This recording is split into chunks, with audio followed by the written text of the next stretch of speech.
মিরপুর টেস্টের দ্বিতীয় দিনে নাহিদ রানার প্রায় ১৪১ কিলোমিটার গতির আগুন বল আশা দেখিয়েছিল, ভয় ধরিয়েছিল পাকিস্তান ব্যাটিং লাইন আপে। কিন্তু সেই ভয় কাটিয়ে দ্বিতীয় দিনটা নিজেদের করে মাঠ ছেড়েছে পাকিস্তান। তাসকিন কিংবা ইবাদতের বলে ক্যাচ মিস না হলে হয়তো দ্বিতীয় দিনটাও হতো বাংলাদেশের।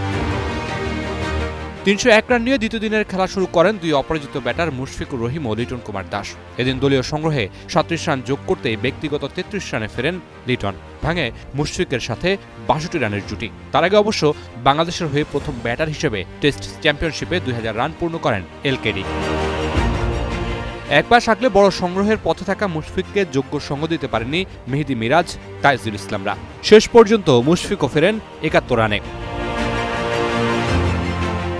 শেষ দিকে তাসকিন আহমেদের টি-২০ সুলভ ১৯ বলে ২৮ রানের ইনিংসে ৪১৩ রানে থামে বাংলাদেশের প্রথম innings.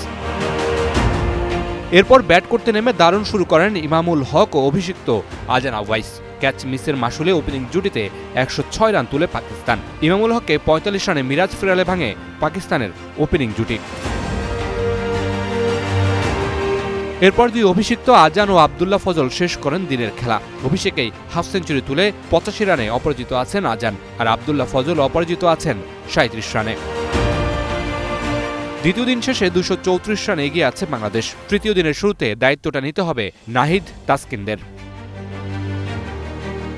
Mamunur Rashid, star play, Dhaka.